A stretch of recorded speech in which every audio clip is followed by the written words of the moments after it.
Mister perfectionist Aamir Khan నటించి నిర్మించిన సితారే జమీన్ చిత్రం గత నెల 20న జనం ముందుకొచ్చింది. మానసిక దివ్యాంగులతో బాస్కెట్బాల్ టీంను ఏర్పాటు చేసి వారిలోని అంతర్గత ప్రతిభను వెలికితీసే కోచ్గా అమీర్ ఖాన్ అందులో నటించాడు. సరిగ్గా ఇది వచ్చిన నెల రోజులకే ఆటిజం నేపథ్యంలో అనుపమ్ ఖేర్ స్వీయ దర్శకత్వంలో నిర్మించిన తన్వి ది గ్రేట్ మూవీ విడుదలైంది. ఓ పక్క నూతన తారలతో మోహిత్ సూరి దర్శకత్వంలో యశ్రాజ్ ఫిలిమ్స్ నిర్మించిన సయారా చిత్రం బాక్సాఫీస్ బరిలో చెలరేగిపోతుంటే అనుపమ్ ఖేర్ తన్వి థియేటర్లో ప్రేక్షకులు లేక వెలవెలపోతున్నాయి.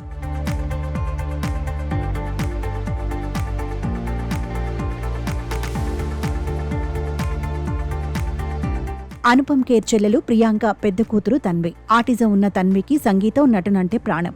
ఎప్పటికైనా మ్యూజిక్ టీచర్, అలానే నటి అవ్వాలన్నది తన్వి డ్రీమ్. ఆమె జీవితంలోని కొన్ని సంఘటనలను ఆధారంగా చేసుకుని తన్వి ది గ్రేట్ మూవీని అనుపమ్ ఖేర్ తెరకెక్కించారు. 2002లో ఓం జై జగదీష్ తర్వాత అనుపమ్ ఖేర్ దర్శకత్వం వహించిన రెండో సినిమా ఇదే. విడుదలకు ముందే ఈ సినిమా పలు అంతర్జాతీయ చలనచిత్రోత్సవాల్లో ప్రదర్శితమైంది. లండన్, న్యూయార్క్, హౌస్టన్లో జరిగిన ఫిల్మ్ ఫెస్టివల్లో ప్రదర్శితమై విమర్శకుల ప్రశంసలు అందుకుంది.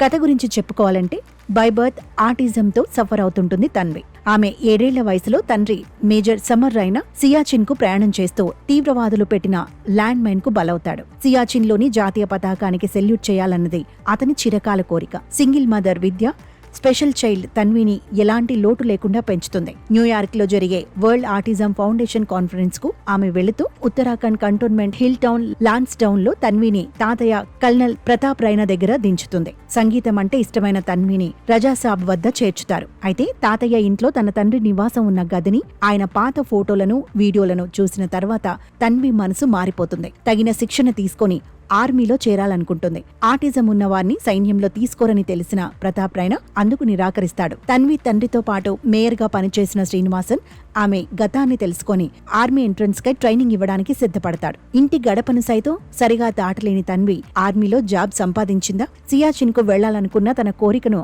నెరవేర్చుకుందా అనేది మిగతా కథ.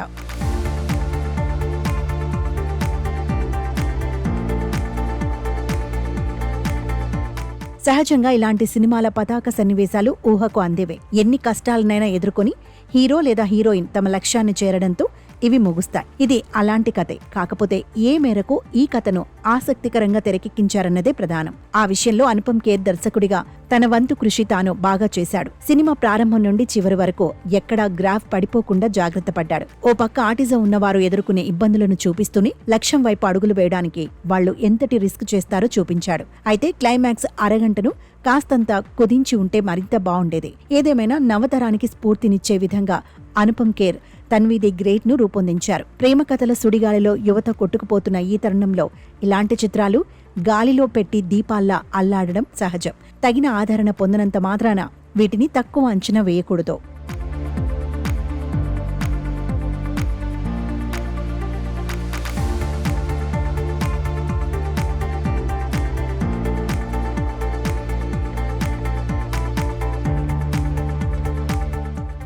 నటీనటుల విషయానికి వస్తే టైటిల్ రోల్ ప్లే చేసిన శుభాంగి దత్ కు ఇదే మొదటి సినిమా. అనుపమ్ ఖేర్ యాక్టింగ్ ఇన్స్టిట్యూట్లో శిక్షణ తీసుకుంది. అందువల్లే అనుపమ్ ఖేర్ మొదలుకొని ఎందరెందరో అనుభవజ్ఞులైన నటీనటుల మధ్య ఎలాంటి అదురు బెదురు లేకుండా తన పాత్రను చక్కగా పోషించింది. ఆమె తల్లిగా పల్లవి జోషి, తండ్రిగా కరణ్ టక్కర్, తాతయ్యగా అనుపమ్ ఖేర్ నటించారు. ఇక బ్రిగేడియర్ జోషిగా జాకీ ష్రాఫ్, రజా సాబ్గా బొమ్మన్ ఇరానీ, మేయర్ శ్రీనివాసన్ గా అరవింద స్వామి చక్కని నటన కనబరిచారు. క్లైమాక్స్ లో నాజర్ గెస్ట్ అపీరియన్స్ ఇచ్చారు. నటీనటుల నటన ఒకెత్తైతే ఈ సినిమా ఆస్కార్ విజేత ఎంఎం కీరవాణి స్వరపరిచిన బాణీలు, నేపథ్య సంగీతం మరో ఎత్తు. ఫోటోగ్రఫీతో పాటు క్లైమాక్స్ లో విఎఫ్ఎక్స్ కూడా చాలా బాగుంది. నిర్మాణ పరంగా ఎలాంటి వంక పెట్టడానికి లేదు. ఓ మంచి సినిమా చూశామనే ఫీలింగ్ తో థియేటర్ల నుండి ప్రేక్షకులు బయటకు వస్తారు. సీనియర్ నటుడు అనుపమ్ ఖేర్ తన పరిచయాలను మూవీ ప్రమోషన్ కోసం మరింతగా ఉపయోగించాల్సిందే. అలానే ఎన్ఎఫ్డిసి నిర్మాణ భాగస్వామ్యంతో చేతులు దులుపుకోకుండా మూవీ ప్రమోషన్ బాధ్యతలను భుజానికి ఎత్తుకొని ఉంటే తన్వి ది గ్రేట్ మరింత ఆదరణ పొందేందుకు ఆస్కారం ఉంది.